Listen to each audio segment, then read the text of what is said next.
우리 함께 사도신경으로 신앙 고백하시겠습니다. 나는 전능하신 아버지 하나님 전지의 창조주를 믿습니다.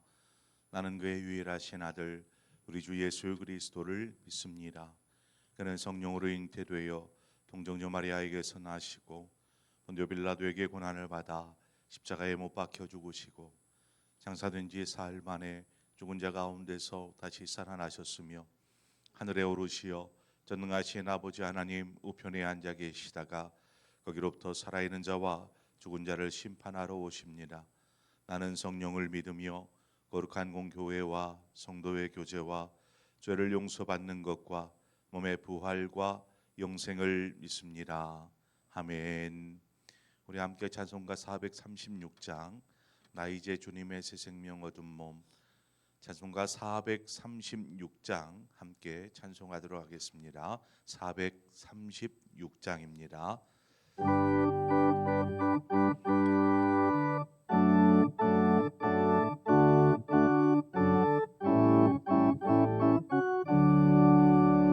나 이제 주님의 새 생명 얻은 몸, 옛 것은 지나고 새 사람이로다. 그 생명 내 맘에 강같이 흐르고 그 사랑 내게서 해같이 빛난다. 영생을 누리며 주 안에 살리라. 오늘도 내일도 주 함께 살리라. 주 안에 감추인 새 생명 얻으니 이전에 줬던 것 이제는 값없다. 하늘의 은혜와 평화를 맛보니 찬송과 기도로 주 함께 살리라. 영생을 누리며 주 안에 살리라. 오늘도 내일도 주 함께 살리라. 산천도 초목도 새 것이 되었고 죄인도 원수도 친구로 변한다. 새 생명 얻은 자 영생을 누리니 주님을 모신 맘 새 하늘이로다. 영생을 누리며 주 안에 살리라. 오늘도 내일도 주 함께 살리라. 주 따라가는 길 험하고 멀어도 찬송을 부르며 뒤따라가리라. 나 주를 모시고 영원히 살리라. 날마다 섬기며 주 함께 살리라. 영생을 누리며 주 안에 살리라.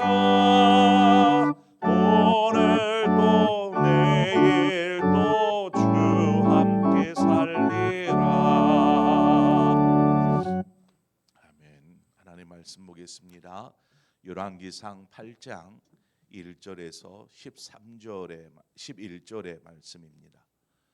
열왕기상 8장 1절에서 11절의 말씀.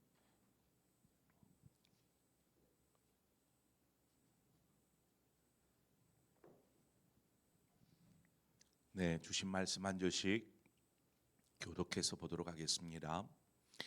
이에 솔로몬이 여호와의 궤를 다윗성 곧 시온에서 메어 올리고자 하여 이스라엘 장로와 모든 지파의 우두머리 곧 이스라엘 자손의 족장들을 예루살렘에 있는 자기에게로 소집하니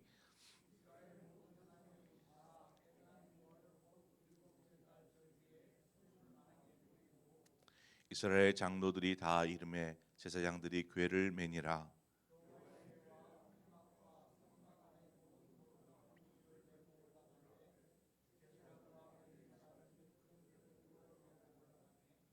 솔로몬 왕과 그 앞에 모인 이스라엘 회중이 그와 함께 그 궤 앞에 있어 양과 서로 제사를 지냈으니 그 수가 많아 기록할 수도 없고 셀 수도 없었더라.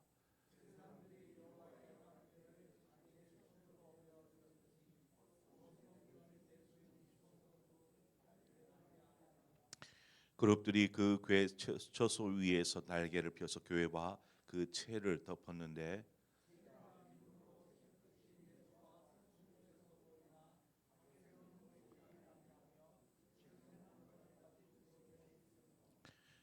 그 궤 안에는 두 돌판 외에 아무것도 없으니 이것은 이스라엘 자손이 애굽 땅에서 나온 후 여호와께서 저희와 언약을 맺으실 때에 모세가 호렙에서 그 안에 넣은 것이더라.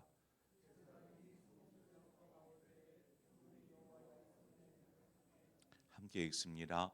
제사장이 그 구름으로 말미암아 능히 서서 섬기지 못하였으니 이는 여호와의 영광이 여호와의 성전에 가득함이었더라. 아멘. 비움의 신앙 뒤에는 채움의 신앙이 함께 따라와야 합니다. 그저 비움, 즉 하나님 내 자신을 내려놓습니다. 내 죄를 회개하고 내려놓습니다. 이러한 비움 뒤에는 채워지는 은혜가 있어야 되는 것입니다. 그 채워짐은 무엇으로 채워야 할까요? 우리는 주님으로 채워야 하고 성령으로 채워야 하고 말씀으로 채워야 하는 줄 믿습니다. 이 채워짐의 신앙이 없으면 문제가 생깁니다. 마태복음 12장에 가보면 주님께서 한 비유를 말씀하시는데 더러운 귀신이 한 사람에게서 떠나서 갈 곳을 찾습니다. 거할 곳을 찾고 있는데 아무리 찾아도 거할 곳이 없으니까 다시 자신이 머물던 집으로 와 봅니다. 와 보니까 이곳이 깨끗하게 수리도 되었고 또 청소도 되어 있는 것을 확인합니다. 그런데 그렇게 텅 비어 있는 채 깨끗하게 되어 있으니까 나가서 다른 악한 7 귀신을 데려다가 함께 거하게 됩니다. 그래서 이 사람의 형편이 전보다 더 심하게 악하게 되었더라 이야기하고 있죠.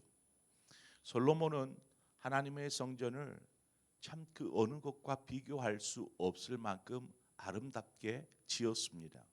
그러나 이 성전은 그저 텅 비어 있는 집에 불과합니다.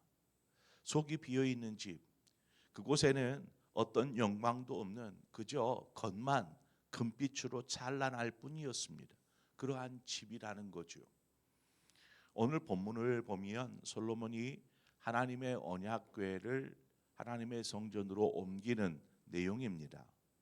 성전을 지었는데 아직 언약궤가 옮겨지지 않았다라는 것은 앞선 비유의 말씀과 같이 깨끗하게 건축되어져 있지만 그 속이 텅 비어 있는 집과 같은 것입니다. 이 성전은 하나님을 위한 성전이고 또 하나님이 임재하고 거하시는 장소인 것이죠. 그런데 하나님이 지금 아직 그 안에 계시지 않더라는 것입니다.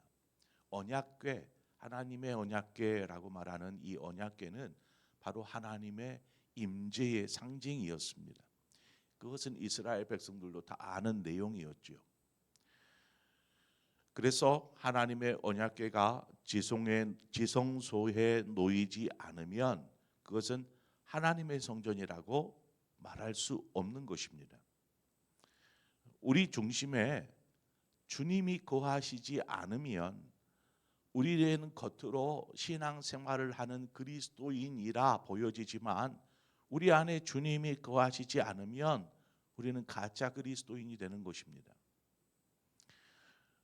우리 안에 주님이 거하셔야 우리는 진정한 하나님의 성전으로서의 믿음의 사람, 하나님의 사람이 되는 것이고 또한 그 역할을 감당할 수 있게 됩니다.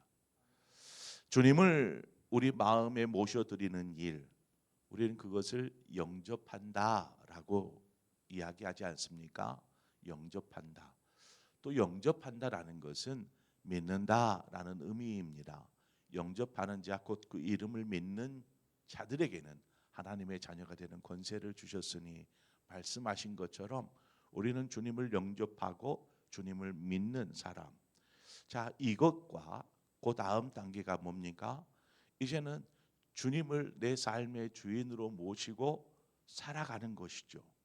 그런데 살아가는 동안에 틈틈이 우리 자신이 내 삶의 주인이 되려고 그 왕좌의 자리를 차지하려고 합니다. 그래서 내 마음, 내 뜻, 내 원하는 대로 살려고 하게 되죠. 그때의 주님은 어디 계실까요?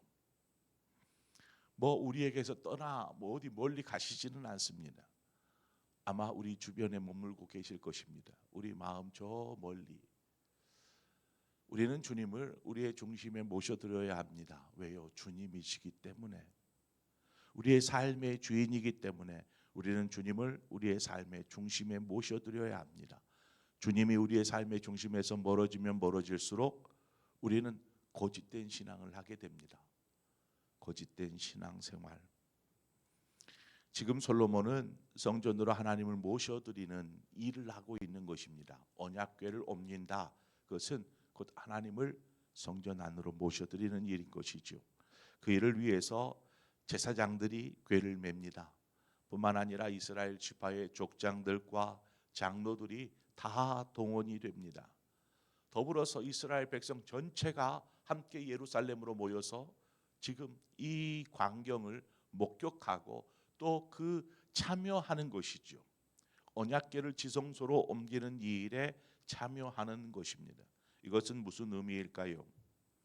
이스라엘은 하나님께서 택하신 민족, 선택받은 백성입니다.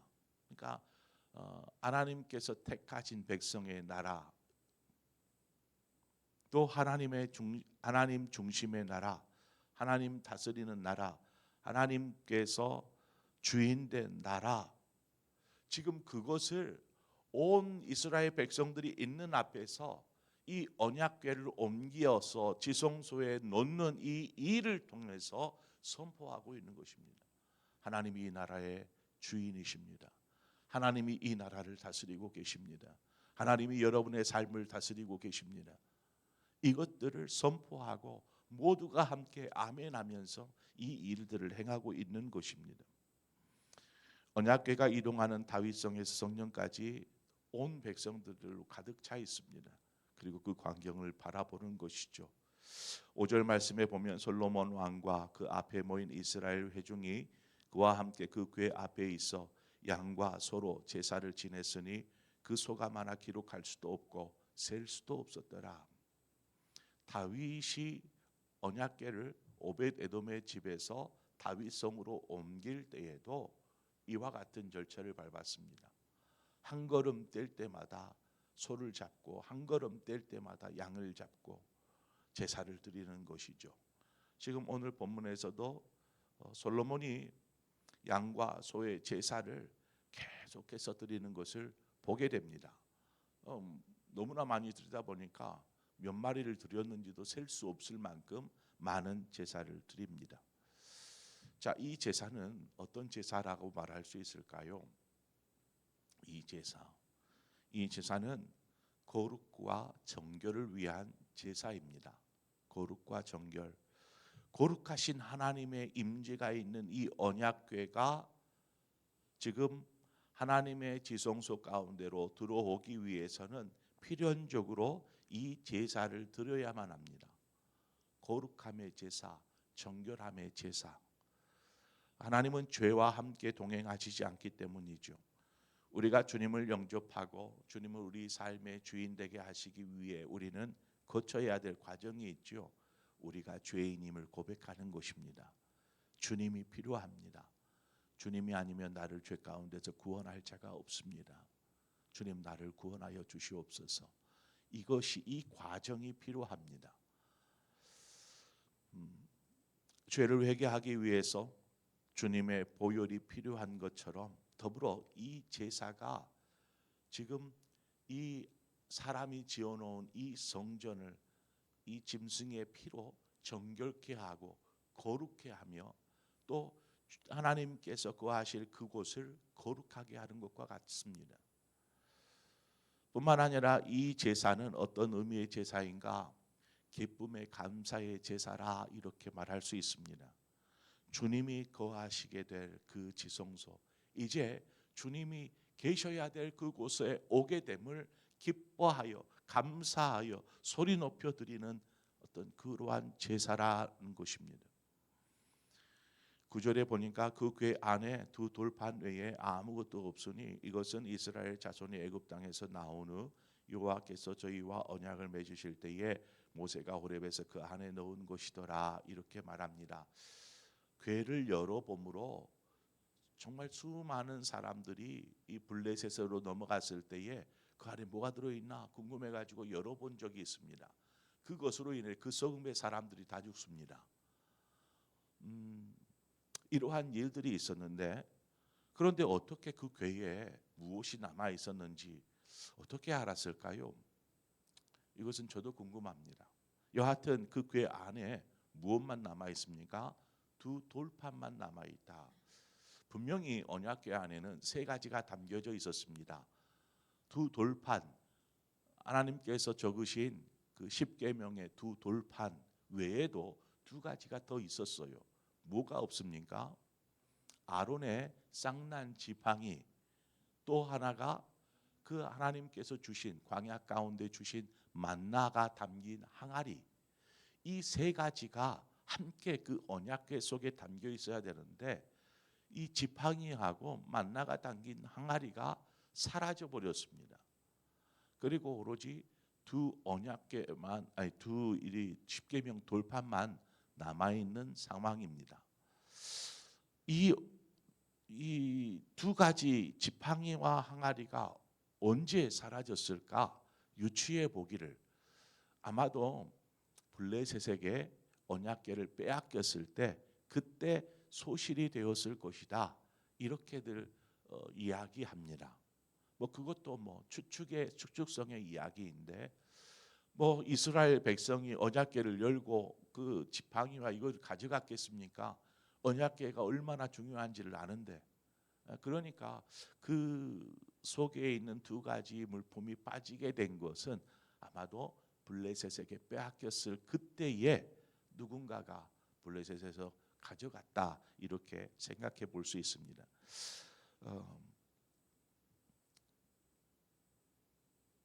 저는 이 부분을 좀 잠잠히 생각해 보았습니다. 언약궤를 빼앗아간 블레셋 사람들이 그 안에 무엇이었을까, 무엇이 담겨 있을까, 혹 귀하고 보석과 같은 것이 담기지 않았을까. 언약궤를 열어보는 것이죠. 열어봤더니 그냥 돌판 두 개에 뭔가 이렇게 글씨가 적혀 있는 두 돌판을 발견했고 또 아론의 쌍난 지팡이와 항아리를 발견하였습니다. 그러면 맨 먼저 손이 어디로 갈까요? 어디로? 돌멩이에 가겠습니까? 아니면 나무에 가겠습니까? 항아리에 가겠습니까? 여러분이라면 제일 먼저 뭘 잡을 것 같아요? 돌잡이처럼. 저 항아리가 궁금하지 않을까요? 항아리 자체가 귀한 게 아니고 그 안에 정말 귀한 게 담겨 있겠지? 이런 생각하지 않겠어요? 항아리를 꺼내서 부어봅니다. 부어봤더니 뭐가 나와요? 만나가 나오는 것입니다. 여기서는 이제 제가 묵상한 내용입니다. 만나가 나오는 거예요. 에이! 하고 깨부시는 것이죠. 이렇게 보니까 이제 돌하고 나무 작대기 하나 있는데 나무 작대기는 그냥 이런 나무 작대기가 아니고 이것은 능력의 지팡이였습니다. 아론이 가지고 있던 이 지팡이는 능력의 지팡이에서 뭐 또 다르게 생겼을까 모르겠어요. 이게 어떤 모양으로 이렇게 생겼을지 그냥 일자로 이렇게 생기지는 않았을 거라고 봐요. 이렇게 보면서 그래도 이 지팡이는 뭔가 힘이 느껴지는 것처럼 느껴졌을까요? 그래서 쉽게 이 지팡이를 취하는 것이죠. 돌멩이 돌판 2개, 이거는 뭐 아무 때나 구할 수 있는 돌판, 그냥 내비로 두는 것. 돌판만 그 언약궤 안에는 담겨 있었습니다. 저는 블레셋 사람들이 가장 귀한 것, 가장 중요한 십계명이 적힌 이 2돌판을 취하지 아니하고 엉뚱하게 나무 막대기와 항아리를 챙겼다라는 것입니다. 왜 십계명 2돌판이 중요합니까? 이건 하나님의 말씀입니다. 하나님의 말씀. 하나님의 말씀은 곧 생명이고 구원인 것이죠. 이 2돌판에는 바로 생명과 구원의 기록이 담겨 있는 것입니다. 정작 중요한 이 2돌판을 놔둔 채 엉뚱하게 나무와 그 항아리만 챙겨가는 그 어리석은 모습들을 볼 때에 우리가 정말 취해야 될 것이 무엇일까? 하나님의 성전은 말씀이 중심이 되어야 합니다. 왜요? 말씀에 생명이 있고 말씀 속에 영생이 있기 때문에 그렇습니다. 요한복음 1장 1절에 보면 태초에 말씀이 계시니라, 이 말씀이 하나님과 같이 계셨으니 이 말씀은 곧 하나님이시니라 말씀합니다. 하나님이 곧 말씀이다라는 것이죠. 이 말씀 속에 왜 하나님이 친히 손으로 새기십니까? 말씀 속에 하나님이 담겨 있는 것입니다. 이것이 생명이기 때문에 그렇습니다. 언약궤가 지성소에 이렇게 안치되었습니다. 그러니까 이 언약궤를 메고 온 제사장들이 지성소 한가운데다가 이 언약궤를 이렇게 놓고 나오는 것이죠. 제사장들이 나오고 나니까 구름이 이 성전을 덮어버렸습니다. 구름이 갑작스럽게 구름이 일어나 구름이 하얗게 거의 한 치 앞을 볼 수 없도록 덮어버리니까 아무것도 하지 못하고 밖으로 다 나와야 했습니다. 그 구름은 무엇이었습니까? 오늘 본문에 하나님의 영광이었다. 하나님의 영광이 성전에 가득하였다라는 것입니다. 모세가 성막을 다 완성하였을 때 그때도 동일하였습니다. 하나님의 영광이 성막에 충만하였다. 구름이 그 성막을 덮고 하나님의 영광이 충만하였다라고 기록한 것처럼 솔로몬이 지은 성전에 하나님이 임재하심으로 그 가운데 영광과 은혜와 기쁨이 충만케 되는 것입니다. 우리 안에 주님이 자리할 때, 임재하실 때, 주님이 우리 안에 영접되어질 때 우리 안에 놀라운 하나님의 은혜와 영광과 기쁨이 충만케 될 줄 믿습니다. 매일매일의 삶 속에서 우리는 이 삶을 살아야 합니다. 중요한 것이 무엇인지를 분별하고 이 일들을 위해서 최선을 다하고 분명히 나는 예수 믿는 그리스도인임에도 불구하고 내 삶의 주인 되어서 살아가고 있지 않은지 내 자신을 돌아보면서 끊임없이 우리의 삶의 주인의 자리에 주님을 모셔드리는, 그럴 때에 우리 안에 놀라운 하나님의 은혜와 생명이 또 그 주님으로 인한 기쁨과 감격이 우리 안에 충만하게 될 줄 믿습니다. 그 충만한 삶을 사시는 저 여러분의 삶이 되어지기를 주님의 이름으로 축원드립니다. 기도하겠습니다. 하나님 아버지, 하나님의 성전을 아름답게 지어 놓았지만 그 안에 하나님이 계시지 않는다라면 그 성전은 무슨 의미가 있겠습니까? 우리가 그리스도인이라 말하지만 주님이 우리 안에 주인이 되어지지 아니하면 우리는 무슨 그리스도인이겠습니까? 아버지, 우리의 중심으로 주님을 초청합니다. 하나님, 우리의 중심에 거하여 주시옵소서. 우리의 삶을 내 마음 내 뜻대로 살면서 주님을 주인이라고 이야기한다라면 그것은 잘못된 고백일 것입니다. 하나님, 우리의 삶의 주인이 되어 주시옵소서. 설령 우리가 우리의 삶의 주인이 되었더라도 돌이켜서 주님을 다시 우리의 삶의 주인으로 모셔드리는 이 일들을 끊임없이 할 수 있도록 인도하여 주옵소서. 하나님, 생명의 말씀이 되어 주시는 아버지, 그 생명의 말씀이 우리의 삶을 다스리게 하여 주옵소서. 오직 그 말씀만이 우리에게 생명이요 구원이요 기쁨이요 감격이 되어지는 줄 믿습니다. 이처럼 늘 말씀 안에 거함으로 우리가 주님을 우리의 삶의 주인 되고 우리의 삶의 임재함 속에서 우리가 늘 충만함 한 삶을, 또 하나님께 영광이 되는 삶을 살 수 있도록 인도하여 주시옵소서. 예수님의 이름으로 기도합니다. 아멘. 네. 이 시간에 우리 함께 말씀을 생각하면서 말씀 속에 그래요 하나님, 제가 이렇게 살아야 되는데 하는 하나님께서 나에게 주신 말씀이 있으면 그 말씀을 가지고 그 말씀줄을 가지고 붙잡고 기도하십시오. 하나님, 제 결단하겠습니다. 또 우리의 결단뿐만 아니라 성령님 함께 하셔서 이 결단이 우리의 삶으로 우리의 신앙으로 드러나게 하여 주옵소서.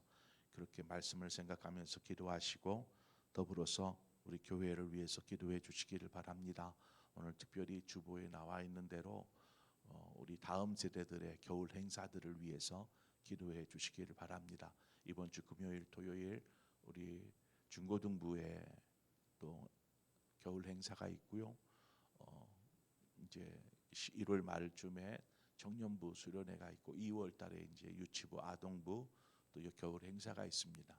우리 다음 세대들을 위해서 오늘 이 시간 여러분 기도해 주시고, 우리 다음 세대를 위해 수고하는 우리 사역자들과 우리 교사들을 위해서 기도해 주시기를 바랍니다. 그리고 여러분 각자의 기도의 제목으로 기도하시다 자유롭게 돌아가시겠습니다. 함께 기도하겠습니다. 참 좋으신 하나님 아버지,